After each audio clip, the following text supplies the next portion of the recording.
So I asked Guptaji what I should talk about today, and he said I should talk about heaven and hell. So here we go.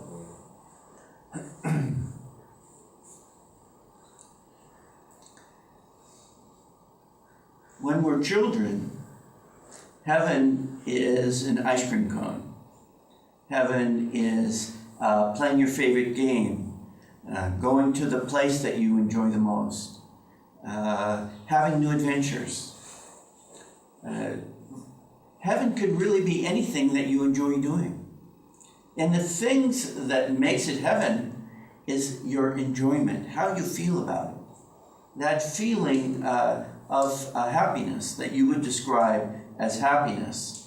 But that happiness that the child experiences is the happiness of enjoying the world, enjoying life through the body.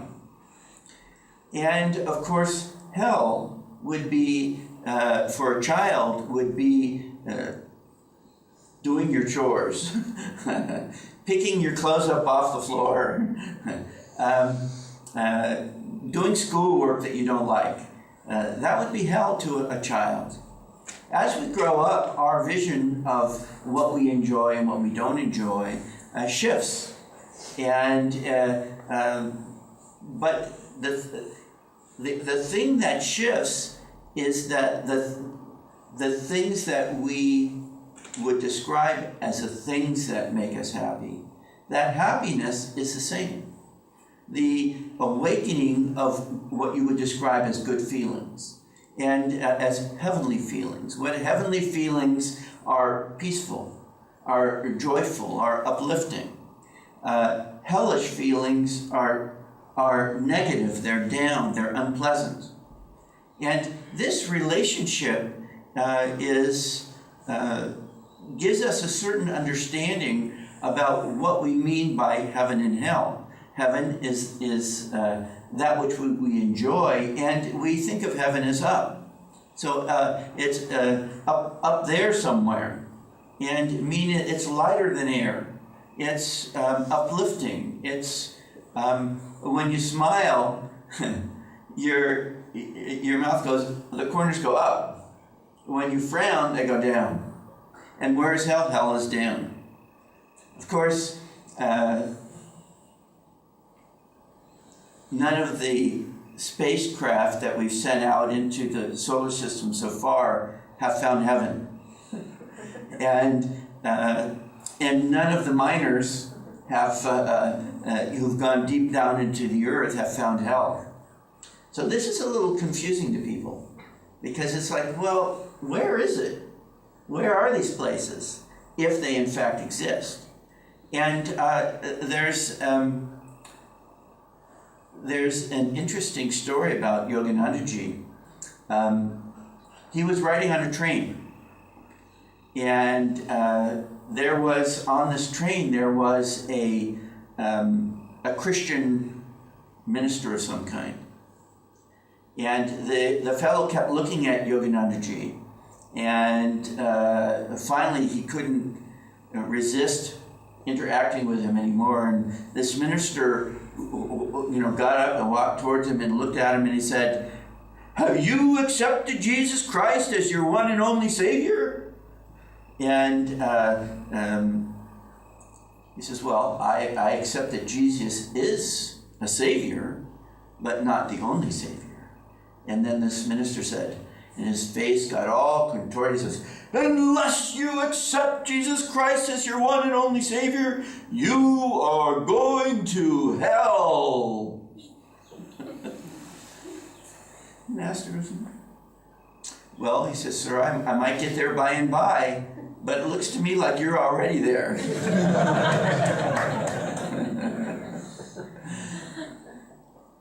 And this tells us something about the concepts. In Kali Yuga, we, as a world, had a very limited ability to perceive more subtle realities.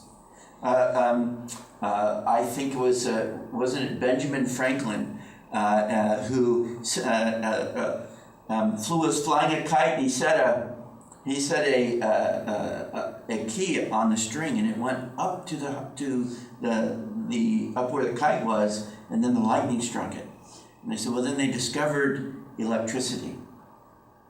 Well, electricity was there before, but it's hard to imagine a prehistoric man going, how's the power? Where's the electricity today? No, they couldn't conceive of a subtler energy, an invisible energy that had power. And this power was so neutral in its sense that it could activate many different things. We use electricity to activate the lights and the appliances and many of the things that we use, but we use it to a, well, there's another funny story. There was an American Indian. You know, in the 1800s, the trains, the steam locomotives traveled across in America, and one day a white man was talking to an Indian, and they were going along, and this Indian saw a train for the first time. Never seen a train. And the white man was saying, well, it's equal to, 100 horses. It's got 100 horsepower. And the Indian says, well, that's interesting. The horses are inside, yes? I don't see the horses. The horses must be inside. Because, this is sort of an exaggerated story, no disrespect to the American Indian people, but we can understand how the limitation of consciousness determines what you can take in.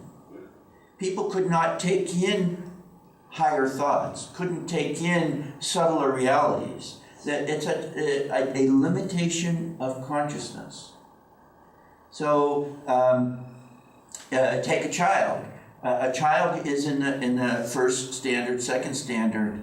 It can't, at that stage of development, and this is not a negative judgment about the child just simply can't quite grasp larger concepts that they'll learn in the higher grades, or concepts of human behavior, concepts of how to act rightly. A child, when they get angry and they cry, they don't see anything wrong with it. They don't see, that maybe they're disturbing people, or maybe they shouldn't be upset because it's not a situation worthy of being upset.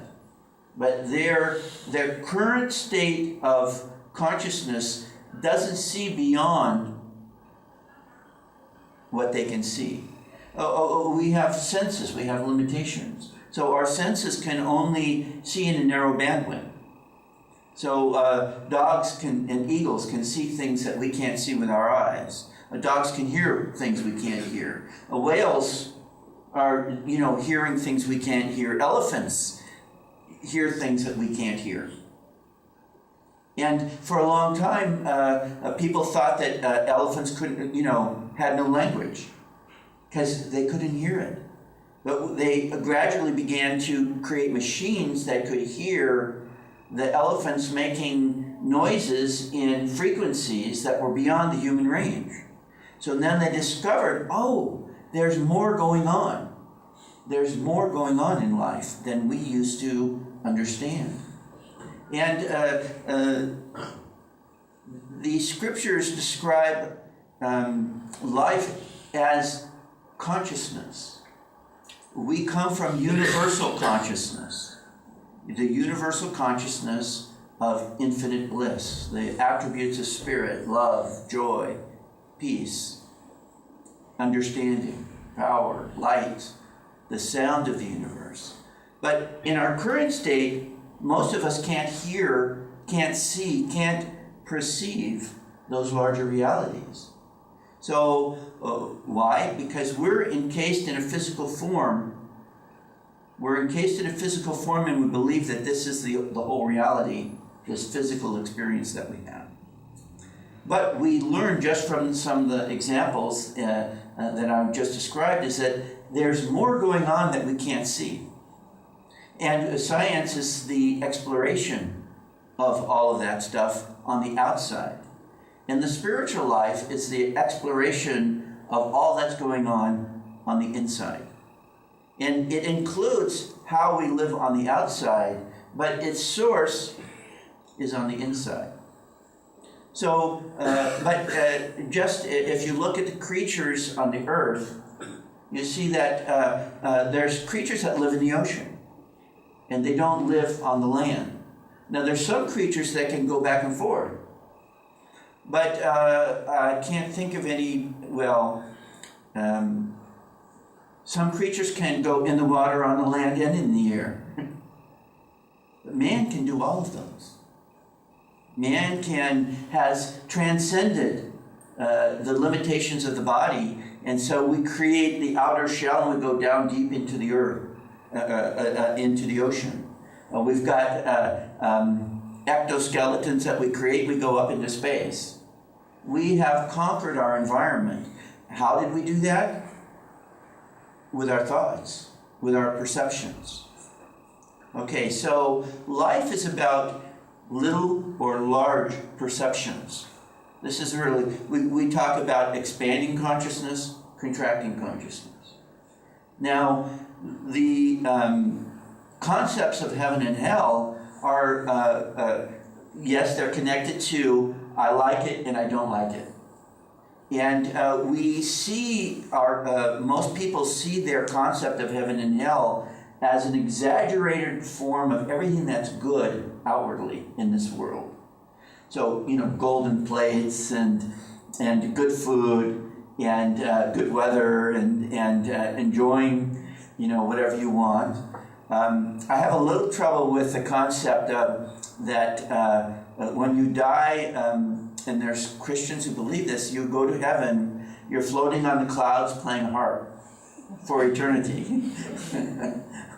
That's a very small view. I hope you know a lot of songs, because otherwise, man, eternity is a long time. And hell is suffering. I think brimstone, fire and brimstone in Christianity. It's hot down there. See, Indians wouldn't be bothered. They're used to the heat. But it's hot, and we don't exactly know how it's unpleasant. The devil's got a trident, and I think we have the sense that maybe we're getting poked. No, it's really a very limited view of something that must be bigger than that small view. I have to refer you to one of the most incredible sections of writing that have ever been written, and is connected to this subject, though it goes much further than just the ideas of heaven and hell, is the chapter in the autobiography of a yogi, The Resurrection of Sri Yukteswar. This is the clearest, most reliable information that I've ever seen on what is life beyond the physical world. What is the reality of heaven and hell?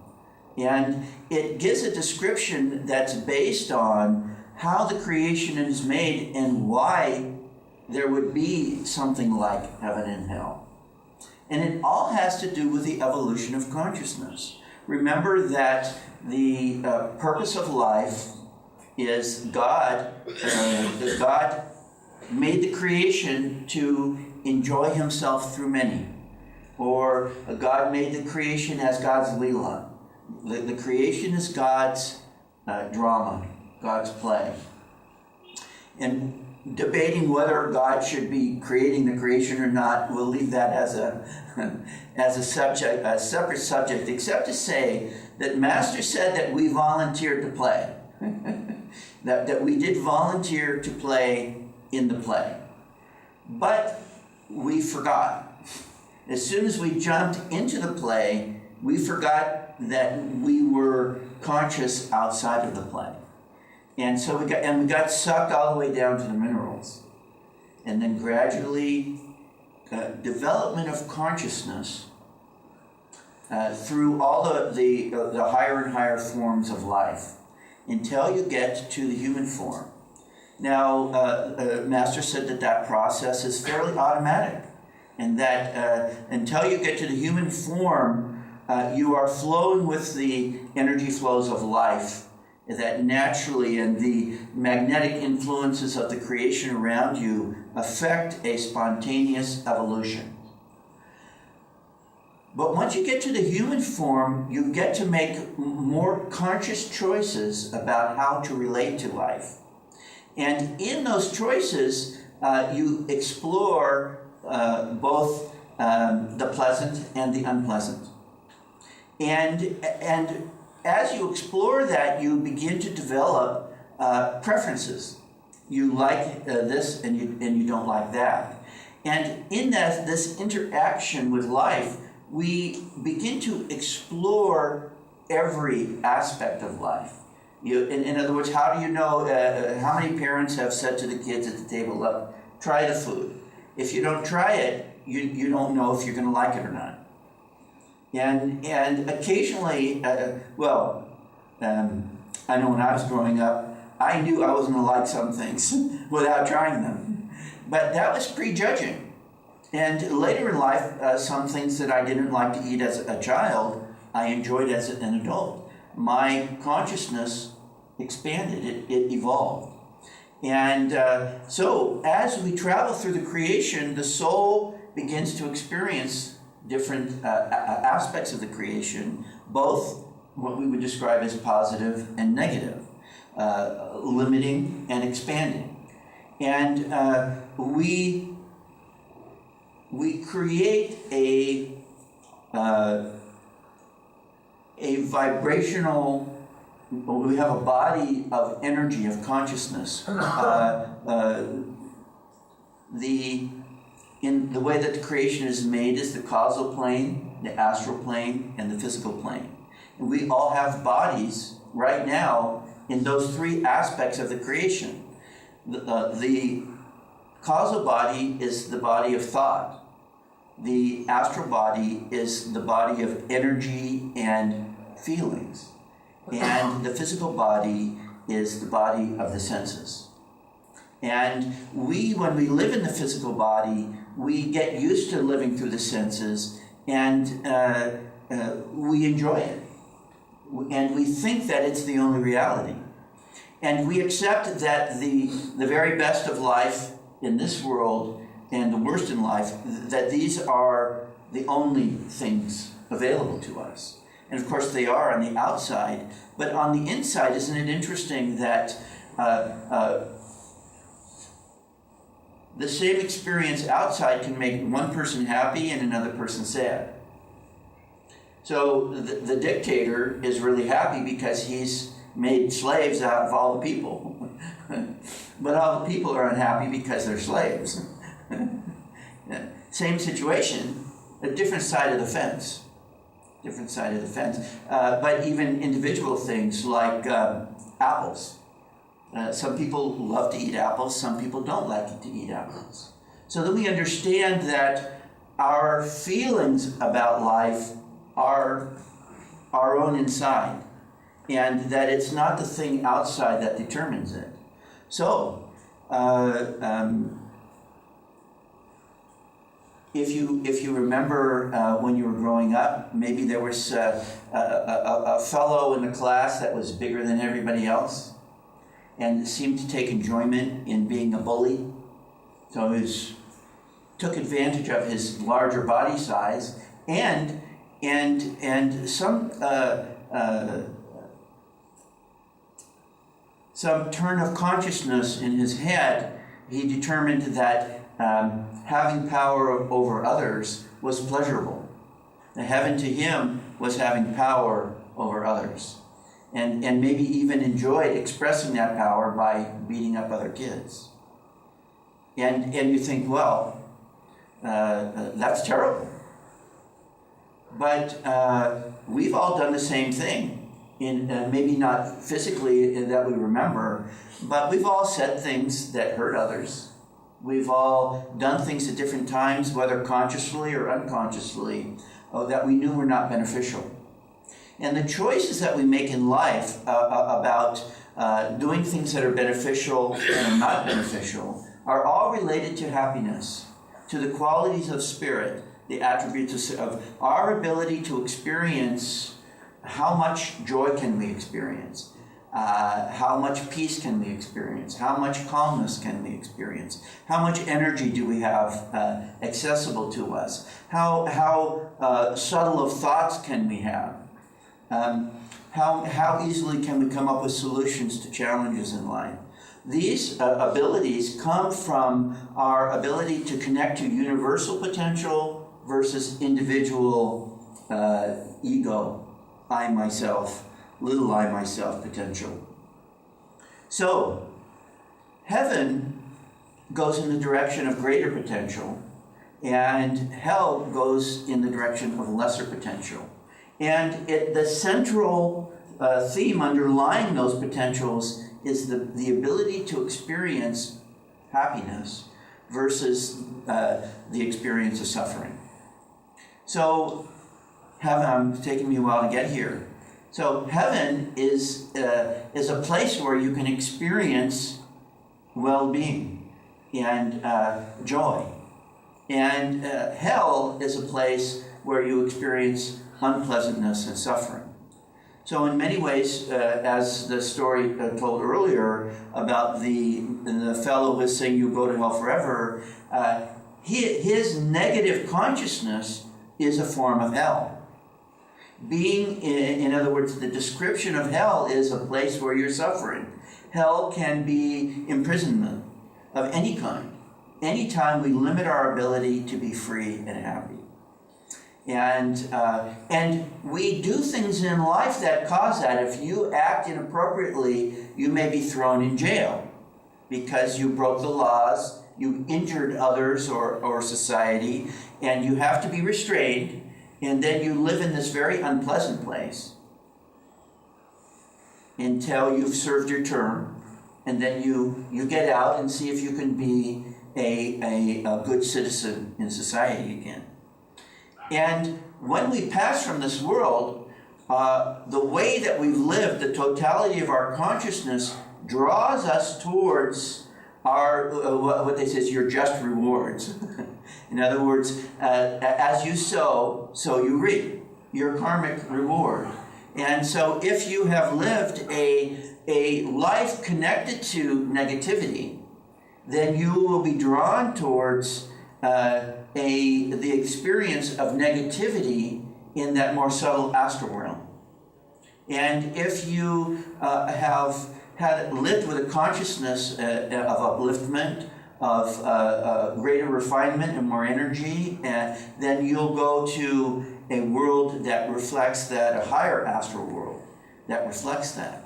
So the soul, individualized spirit, has three bodies: the causal body, the astral body, and the physical body. When we pass from the physical world, then we shed the physical body and we perceive ourselves as the astral body. But the astral body is a body of light. Sri Yukteswar said that most people, when they go into the astral world, the body looks like the body from your last incarnation. That's youthful, in your 20s. You can have an older body, but generally speaking, they say that you have a youthful body.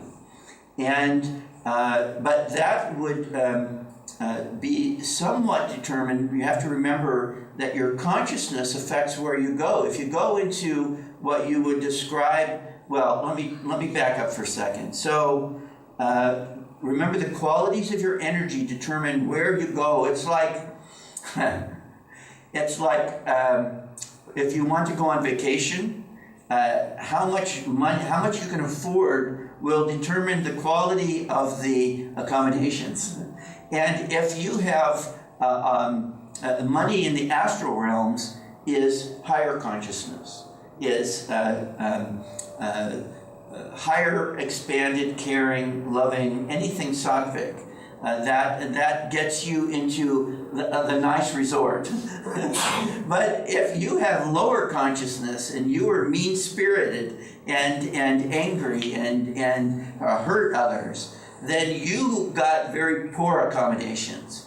And but remember, you're in an astral body. The astral body cannot be killed. You can be injured, but then you heal. But you stay in that form until you've used up the karma of that incarnation, and then that body is drawn to into the union, conception into a form into the physical world again. And there are layers of awareness in the astral realm. So souls that are not very conscious, they're kind of low energy, limited awareness, when they go into the astral realm, they may be like in a dream, like a foggy dream. And if they're on the pleasant side of that, it could just be like a nice sleep. Where if you're on the negative side of that, it could be like a nightmare. And you're not aware of the world around you, but it's like when you're sleeping and you just kind of have bad feelings. But if you're more conscious, if you have more energy and more awareness, then if you're negative, you can go to a world that is, you're drawn to a world that's in tune with the kind of negativities that meet your karmic needs. Just in the same way that we were drawn to this physical world because of our karmic combination of energies, then we're on this world and on this planet versus some other planet in some other part of the universe. Yes, there is life on other planets. Another subject. So in the lower astral realms, there are wars and suffering, and there are energy bombs of negativity in a variety of forms. But in the reverse side is in the astral realms, there is light. There is things that you would associate with heavenly consciousness, which is beauty and no suffering and no hunger. If you're hungry, you can go to a tree and pluck any kind of fruit or vegetable off of it. If you want to dress differently through the power of your thoughts, you can change the way that you look. You can communicate with telepathy, with thought. You exchange vibrations. You don't write things down. Life is just much more subtle, and it responds in harmony to consciousness. So if a person wanted to, have a light shower or something, they could activate that through their consciousness. The amount of time that you spend between physical incarnations is again determined by your consciousness and your karmic momentum. Because remember, to get to this body right here and right now, we've had many incarnations previously. And by the time you become interested in the spiritual life, you've really gone a very long distance already. And so the amount of time that you spend in the astral realm could be relatively short. I don't know the exact numbers, but days or weeks would be unusual. Normally it would be months or years before you reincarnated. But some people in some of the higher astral realms can be there for 400 or 500 years. So you can be on quite a nice vacation. Now,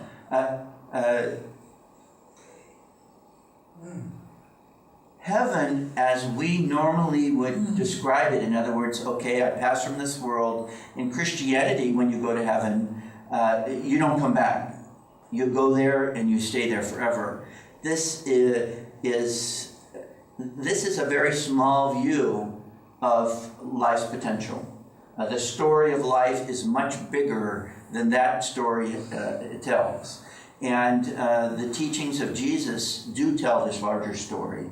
But most Christians haven't figured out the allegorical understanding the way the teachings of the Bhagavad Gita have been understood in India, and that this epic story is the story of the soul and its journey in the creation, where in the West the Bible has came about during Kali Yuga, and a Kali Yuga view of interpretation is the sort of the mass understanding of that. And there is lower and higher understandings within that range. But the higher understanding is the journey of the soul through many incarnations. And an interesting thing about heaven is that the heaven that we imagine, this heaven and hell that we imagine, the lower astral realms and higher astral realms, is not the whole story. The goal is not to go to this nice heavenly resort forever. The goal is to not have to return to the physical world. That is an intermediary goal. But there's further to go than the astral realms. The causal realm is the realm of thought, the consciousness of infinite spirit without a physical form. The Christ consciousness, the Katusta Chaitanya, which is present in all of life but unmanifested other than as thought, as consciousness. So Sri Yukteswar describes the higher astral realm that he was assigned to go to after leaving this world, and Hiranyaloka.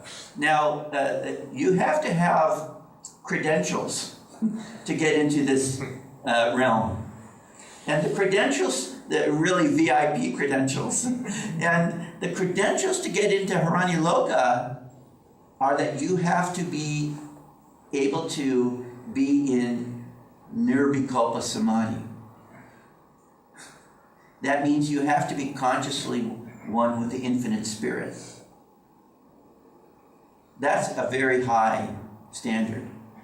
And actually, I think it's Savikalpa Samadhi, because even at that range, you can still have karma that keeps you in the creation, but it's you have to be able to be consciously one with infinite spirit. And there are souls that get into the causal realm that still have to go back and forth from the causal to the astral until they eventually graduate. And then you can stay in the causal for a long time, probably unlimited, but eventually souls merge back into the ocean of spirit and are unmanifested. Now, there's another amazing story that Sri Yukteswar tells. He says that when souls graduate from this really high astral realm, then God and the masters appear at their celebratory party. They have a great celebration, and that God manifests in whatever form that devotee has held most dear. And that even souls that they've known from the past, that they have a strong heart connection to, will come from the unmanifested ocean of spirit, and they will also manifest. And there's a great expression of celebration. And now now we're talking about that heaven and hell. See, hell by definition is temporary. I mean, even if you went to hell for 100 years or 1,000 years, you'd still be getting out one day. There is no going to hell forever. And this, of course, is good news. But there is no going to on vacation in a higher astral realm forever either. And unless you've released all of your physical world karma, then you could not have to come here, but you still haven't graduated to the causal realm or beyond into unmanifested spirit. So we have to grow our concept of heaven, meaning this joyful expansion of consciousness, which by definition means that we're cutting the ties from lower consciousness. And this is the thing that determines our journey through the creation is the awakening, we say the awakening to superconsciousness, and the releasing of, the cutting of all the ties, the releasing of all karmic connections and desires to lesser enjoyments, lesser realms of consciousness. Because the reality is that a lot of people can't wait to come back. As it says in the Gita, those who worship lesser gods go to, that's where they go. People worship their relatives. So they think, well, I can't wait to get to heaven so I can see my relatives, assuming that they're there. But we don't remember all the relatives we have from literally millions of incarnations. We have a lot of, pretty much everybody is our relative. But people have attachments. So even some souls get to the astral realm and they're so attached to the physical realm and that they'll stay here. So we talk about ghosts. Ghosts that get stuck, ghosts that can't quite cut that tie. They get stuck and they're tied to this physical world for periods of time. So this picture, the picture that we have in our awareness of heaven and hell, it needs to get bigger. And in the end, we need to realize that hell is negative consciousness. And the more energy you give that negative consciousness, the bigger. So you could say that advanced negative people go to more advanced negative worlds. So you could be the king or the general of an army that's bombing other people, and there are realms in which there's just wars and there's many a lot of fantasy literature, both science fiction, but other kinds, goblins and trolls. All of these things are true in some way in the universe. Sri Yukteswar said in some of the astral areas, there's all of those things exist, fairies and all of that stuff. But there are creatures in the physical realm too that we are unaware of in terms of our current scientific perception of the universe, that have a great variety of forms that would probably could be categorized in those kinds of areas as well.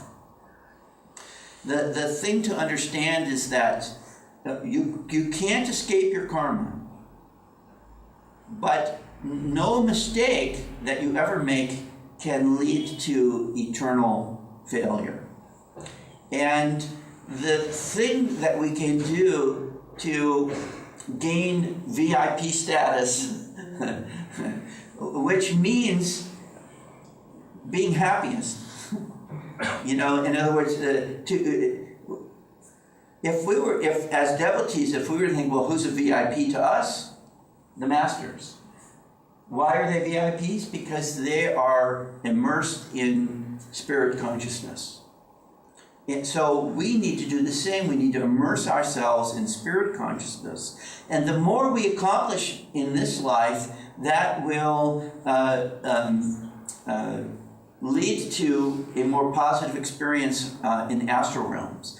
But as yogis, we may not even want to go on a long vacation. We may say, look, I appreciate that spending 300 or 400 years in a beautiful place would be nice, but I have work to finish because I don't want to get stuck in just at a party. I want to transcend further, and this is a more subtle understanding. You see, a worldly person thinks that going to a very nice resort for 400 or 500 years would be like the ultimate, thing. But for the yogi, we want to be motivated in an environment, and it's not that you can't grow spiritually, but you're less likely to be motivated in that direction. So this is why yogis say that getting a physical birth is so incredibly valuable, is because we can grow more quickly in this world. We have more motivation, and our good fortune is that we've been given the tools. We've been given the tools to release ourselves from past karma. And the most powerful tool that we have is Kriya Yoga. And there is a methodology to this inner process of shedding this past karma and to freeing ourselves from our connections to lower consciousness and to opening ourselves up to higher consciousness. This is really the greater value of Kriya Yoga, is not the release of past karma, it's the release from being attracted to that and being magnetized so that you can perceive more and more of spirit. Because it's our immersion in spirit consciousness that leads to transcendence. The release of all past karma is actually done in the higher realms.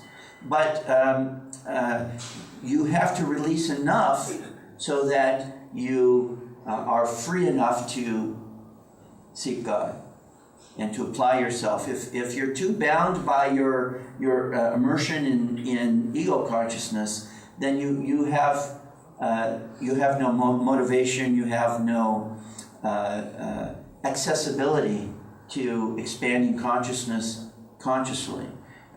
People without a guru, the world is their guru. But when you receive the blessing of having the guru-disciple relationship, then you have the ultimate instructor who can perceive all of your consciousness and guide your life in the most efficient way to bring about freedom. So heaven and hell, most importantly, has to do with the consciousness in which we live. And if we want more heavenly consciousness, we have to cultivate it through our involvement in higher consciousness. And the more we live according to the values and the practices of the yoga teachings, then we will naturally attain those benefits.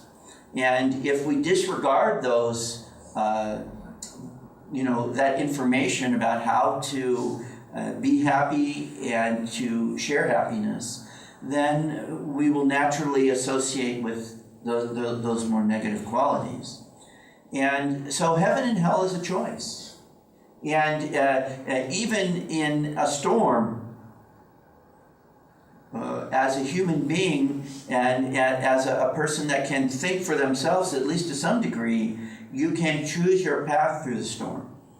And if you don't choose, if you consciously choose a path that you can be safer, where if you just let the storm blow you around, then you've given up any kind of control about where you'll end up. And this is really the story of heaven and hell is the story of the choices that we are making today. Yes, we've made many commitments of energy in the past, but as Sri Teshwar said elsewhere, everything in the future will improve if you make the right spiritual effort now. So this is the thought that we should be having about heaven and hell. Not so much about what it's going to be like when we get there, but the qualities of energy that we're living now. And then you cook the meal, you'll get to eat it. We cook the meal of the afterlife by the way that we live right here and right now. Namaste.